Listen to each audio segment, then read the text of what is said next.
నమస్కారం అందరు. జూన్ నెల స్టార్ట్ అయిందంటే విద్యార్థుల తల్లిదండ్రులకు గుండెల్లో రైలు పరిగెడతాయి. ఎందుకు అంటే విద్యా వ్యవస్థ ఎట్లా తయారైందంటే మొత్తం కూడా కంప్లీట్గా కమర్షియల్గా తయారైంది. ఎక్కడైనా సరే స్కూల్స్ ఓపెన్ అయినంటే విద్యార్థులకు చాలామందికి హ్యాపీనెస్ ఉంటుంది, సంతోషం ఉంటుంది. అరే స్కూల్స్ ఓపెన్ అయినా మళ్ళీ వెళ్ళొచ్చాను. కానీ తల్లిదండ్రులకు మటుకు ఒక బాధని, ఒక భయాన్ని కల్పిస్తుంది. ఎందుకు స్కూళ్ళల్లో ఫీజులు అనేటివి నియంత్రణలో లేవు, ఒక లిమిటేషన్లు లేవు.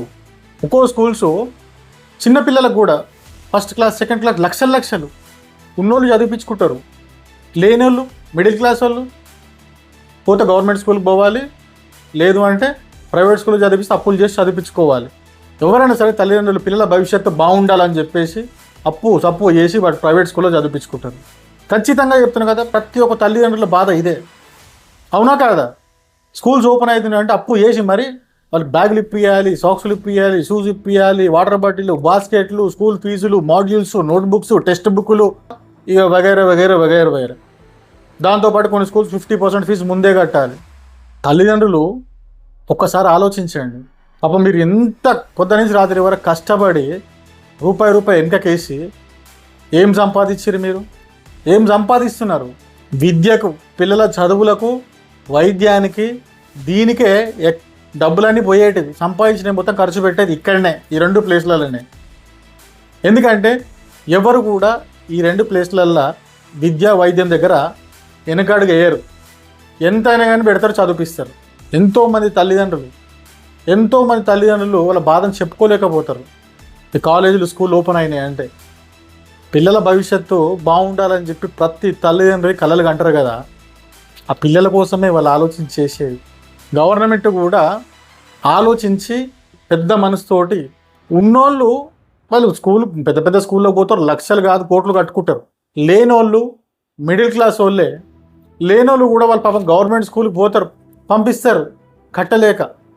కానీ మిడిల్ క్లాస్ వాళ్ళు అటు పంపలేక, ఇటు అప్పులు కట్టలేక వాళ్ళ బాధ ఇంత ఉండదు, వర్ణనాతీతం. సంపాదించేటోళ్ళు మ్యాక్సిమము 70% చదువులకు, ఈ వైద్యానికి, దీనికే పెడతారు. ఇది ఏ ఒక్కరి సమస్యనో కాదు, చాలామంది విద్యార్థుల తల్లిదండ్రుల సమస్య. ఇంతకుముందుకు చాలామంది చాలా రకాలుగా వాగ్దానాలు చేసారు.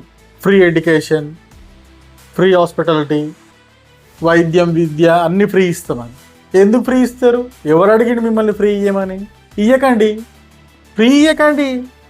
జనాలను సోమరిపోతున్న తయారు చేయకండి. కష్టం చేసుకోవడానికి భగవంతుడు చేయిలు, కాళ్ళు అన్నీ ఇచ్చిండు. వాళ్ళకు చేయడానికి ఉపాధి కల్పించండి. వాడు దేంట్లో టాలెంటెడ్ ఉన్నాడో, వాడు ఏం చేయగలుగుతాడో వాళ్ళకు పని కల్పించండి. వాళ్ళని గుర్తించి పని కల్పించండి.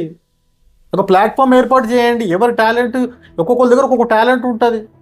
ఒక ప్లాట్ఫామ్ ఉండాలి. ప్లాట్ఫామ్ ఉంటే దాని మీద వాళ్ళు ప్రూవ్ చేసుకుంటే గవర్నమెంట్ తరఫున లోన్ ఇప్పించి మనకి స్వయం ఉపాధి, మనకి ఏదైనా ఓపెన్ చేయించండి. అట్లా హెల్ప్ చేయండి. కష్టపడేందుకే మనకు హెల్ప్ చేయండి. ఇంకా 10 మందికి అన్నం పెడతాడు వాడు. ఇది ఫ్రీ ఇస్తాం. అది ఎవరికి కావాలండి? ఫ్రీ ఎవరికి కావాలి? అడిగిరా ఫ్రీ కావాలని? సరే ఇస్తే ఇవ్వండి, ఫ్రీ ఇవ్వండి. వైద్యం, కార్పొరేట్ వైద్యం, పెద్ద కార్పొరేట్ హాస్పిటల్లో ఎట్లుంటుందో వైద్యము, ట్రీట్మెంట్, అదే విధంగా అదే ఫెసిలిటీసు అన్నీ కూడా కంప్లీట్గా ఫ్రీ ఇవ్వండి. ప్రతి హాస్పిటల్ ఎందుకు ఒక్క హాస్పిటల్ ఫ్రీ ఇవ్వమని చెప్పండి. కార్పొరేట్ హాస్పిటల్లో. ఇక గవర్నమెంట్ హాస్పిటల్కి పోతే ఎట్లుంటుందో ఇక జనాలు అందరికీ తెలుసు పరిస్థితి. గవర్నమెంట్ స్కూల్లోకి పోతే కూడా పరిస్థితి ఎట్లుంటుందో అందరికీ తెలుసు. అందుకే చాలామంది అప్పులు చేసి మరి వైద్యానికి, ఆ విద్యకు ప్రిఫరెన్స్ ఇచ్చి అలా పిల్లల భవిష్యత్తు బాగుండాలి అని ప్రతి తల్లిదండ్రులు కూడా కలలు అనుకుంటూ అప్పులు చేసి మరి చదివించుకుంటారు. ఎక్కడ పోయినా కానీ ఎడ్యుకేషన్ సిస్టమ్ ఎట్లా తయారైందంటే చదువుకుంటున్నాం, చదువుని కొంటున్నాం, చదువుకుంటలేము, చదువుని కొంటున్నాం. Business, it is a purely business. ఎప్పుడైతే విద్యార్థులకు మంచి విద్య, నాణ్యమైన విద్య వాళ్ళని అందించి, వాళ్ళని ప్రోత్సహించి ప్రభుత్వము వాళ్ళకు వెన్నంటే ఉంటే, ఏం చేయాలనుకున్న వాళ్ళకి సపోర్ట్ చేస్తే వాళ్ళు రేపు సొసైటీకి థ్యాంక్ఫుల్గా ఉంటారు. ప్రభుత్వానికి కానీ సొసైటీకి థ్యాంక్ఫుల్గా ఉంటారు. ప్రభుత్వం తరఫున ఏమీ లేదు, సొసైటీ తరఫున ఏమీ లేదు. అలా తల్లిదండ్రులే పాపం కష్టపడుకుంటూ రూపాయి వాళ్ళు ఫీజులు కట్టుకుంటూ వాళ్ళ కష్టం. ఇప్పుడు ఈ పిల్లలు చదువుకొని రేపు పొద్దున మంచి ప్రయోజకులు అవుతారు.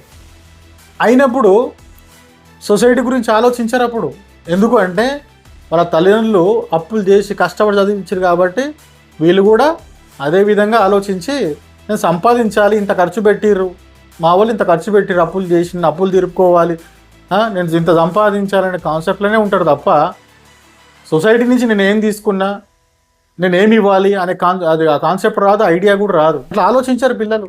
ఎప్పుడైతే పిల్లల భవిష్యత్తు గురించి ఆలోచిస్తారో అప్పుడు ఆ ఊరు బాగుంటుంది, ఆ సమాజం బాగుంటుంది, ఆ దేశం బాగుంటుంది. దయచేసి చెప్తున్నా, ఒక్కసారి ఆలోచించండి. ఎవరైనా ఫ్రీ విద్య, ఫ్రీ వైద్యం ఏం అవసరం లేదు, కానీ ఈ క్లాస్కి ఇంతే ఉండాలి ఫీజు, ఈ క్లాస్కి ఇంతే ఉండాలి అని ఒక లిమిటేషన్ పెట్టండి, ఒక కట్ ఆఫ్ పెట్టండి, దానికి ఒక బెంచ్ మార్క్ పెట్టేసేసి ఒక జీవో పాస్ చేయండి. ఏ స్కూల్ అయినా సరే ఈ క్లాస్కి ఇంతే ఫీజు తీసుకోవాలి, ఇంతే ఛార్జ్ చేయాలి అని స్ట్రిక్ట్గా చెప్పండి. ప్రతి ఒక్కరికి నాణ్యమైన విద్య అందుతుంది. అప్పుడు ప్రతి ఒక్క తల్లిదండ్రులు కూడా కోరుకునేది ఒక్కటే, అలా పిల్లల భవిష్యత్తు బాగుండాలని కష్టపడతారు. ఎవరైనా అలా పిల్లల భవిష్యత్తు గురించి ఈ కష్టాలన్నీ పడతారు. వాళ్ళు చేసిన కష్టం, వాళ్ళు సంపాదించింది మొత్తం చదువులకే అయిపోతే వాళ్ళు ఏం బతుకుతారు? బతికిన రోజులు వాళ్ళ లైఫ్లో ఒక సంతోషం అనేది ఉండదు, హ్యాపీ లైఫ్ ఉండదు. ఏం బతుకుతారు, ఏం తింటారు, ఏం సంపాదిస్తారు?